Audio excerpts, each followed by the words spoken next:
I think this was one of the best responses to all of this. He said, they are all locations where government were already offering protection, thereby rendering a citizen's need for self-defense unnecessary. I mean, that's really what the ultimate response argument to all that. That was fantastic. That is fantastic. We are the Armed Attorneys. Today we're talking about one of the most important parts when it comes to the Second Amendment movement. Now, there's a lot of different pillars to this. Who can carry, where you can carry, what you can carry. And today we're talking about sensitive places and two important cases we're seeing in the Fourth Circuit Court of Appeals. And this is something we all need to be paying attention to because one, we have a very narrow sensitive place. The other one, we have a very broad sensitive place. The court heard both of these. And so we got to talk about all this because it could have nationwide implications. But before we begin, show your support for the Second Amendment by hitting that like button. Just so you know what we're talking about Kipke v. Moore. This case is 241799. That's out of the Fourth Circuit. And Lafave v. Fairfax County, again, Fourth Circuit. Their case number is 241866. So we had oral arguments on both of these cases just a few last week. I mean, these are important cases. In the historically gun-friendly Fourth Circuit. She's pulling your leg on that one. That one's not good. But there was some interesting things brought up because, let's go with the Fairfax County case just for a moment. They're talking about how this is so overly broad because they're talking about parks and areas near permitted gatherings. Those are sensitive places. Right. And I think that just displays the ability of the government to turn anything into a firearm restriction. If a park, if an outdoor space becomes a sensitive place that's like just the wilderness, what are we looking at? Like, you can't have a gun in the woods. You can't have a gun in the woods. I mean, no, that is how wild this is. And ask me, and I will tell you that I don't believe in any sensitive places. No. I don't. I said it. No, I don't believe. I mean, I think you have a right to self-defense everywhere. And you have a right to carry the tools to defend yourself everywhere. Right, correct. I'm the gun for... I know you were battleship within 100 feet of the president guy. I remember that very specifically in one of our videos. I am. I have that's my right as an American. That is your right as an American. But yeah, so I mean, maybe I'm on the unreasonable end of the spectrum when it comes to sensitive places, but I think even someone who likes sensitive place restrictions more than I would say, really, the park. So that's Virginia. Now the second one we're looking at is in Maryland, and this was an enumerated list, 15 locations. They included all kinds of things, museums, healthcare facilities, state parks, school grounds. Schools, yeah. And so privately owned buildings without pre-authorization. We saw they tried to do something like that in New York, that went away very fast. But ultimately, what this circled around was the standard in New York State Rifle and Pistol Association v. Bruen. We say it every time because it's so important. Yeah. And this is, the government needs to look at this. Is it within the ambit of the Second Amendment? If yes, presumptively unconstitutional, burdens on the government to show, based on the text of the Second Amendment as informed by history and tradition, that this is something that would have been on the books at the time of the adoption of the Second Amendment, 1791. So is this something that would have been there? If not, hey, the answer is this stuff should be found as an infringement, unconstitutional, strike that stuff down. Again, I mean, the court laments a little bit saying, hey, this Bruen created this gigantic labyrinth for us. I don't think it's that complicated. It's not complicated. What's complicated is they don't want to faithfully apply it. Yeah. And then legally weaseling your way out of it. Contort themselves to do the gymnastics to not apply it. Yeah. That's complicated. That is complicated. I was kind of smiling when you were like 1791, because I don't know if you saw or read the Everytown for Gun Safety amicus brief. Oh, I did not. On this one? I didn't read it. Did you? Yes. Okay. Their point number one, heading number one, Roman numeral I, is we actually have to look at Reconstruction era and beyond. Those are the gun laws we're talking about. Racism is good when it stops guns. But that explicitly, the Supreme Court has said, no.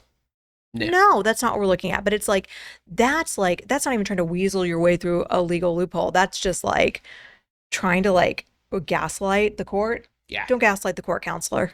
No, and I'll say the attorneys for the gun owners in this situation, it was Cooper and Quirk. Mm-hmm.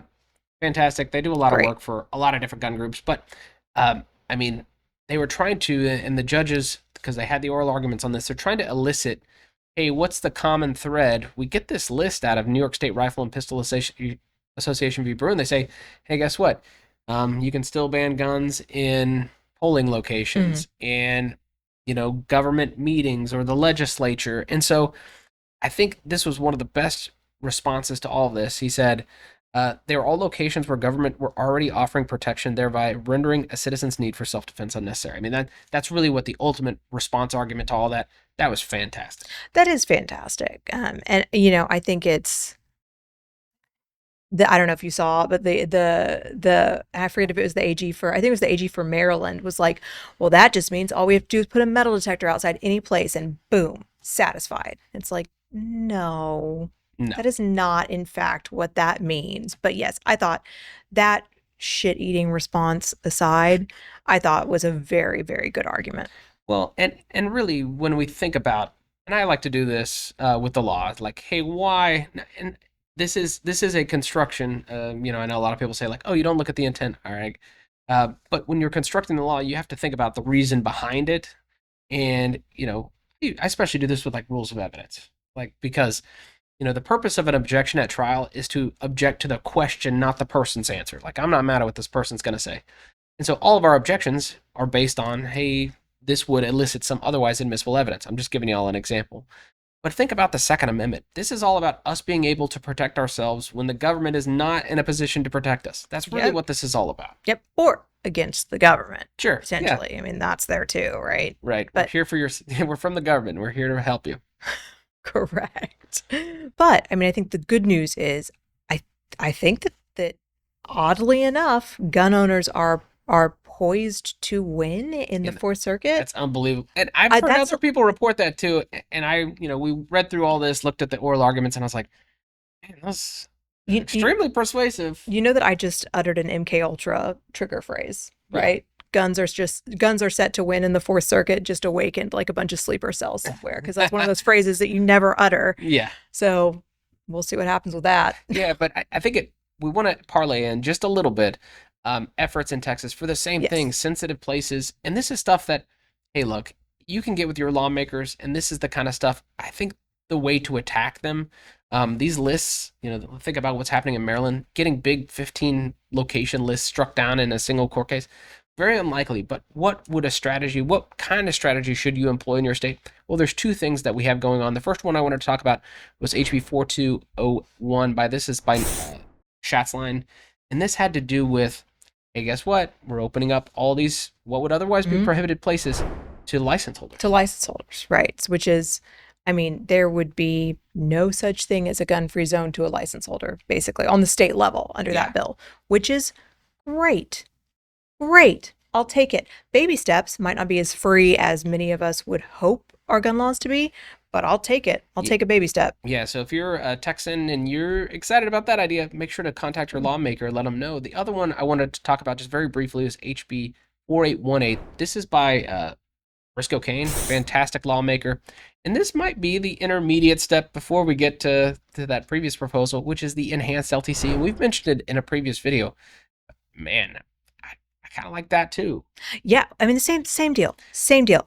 Baby steps. Would it be great if every restrictive gun law in our state and our nation crumbled? Absolutely. You're not going to hear me say that's not awesome.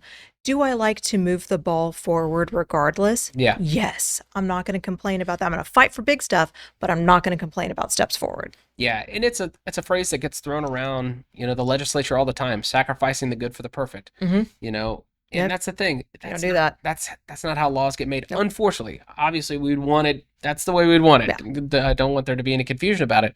But taking these baby steps, I think, is a really good thing. But we hope you enjoyed this discussion. If you did, consider subscribing, hitting that like button, and help us fight the anti-2A algorithm by sharing this video. And please question and comment for us below. Are you as surprised as we are by this? Until next time, we're the Armed Attorneys.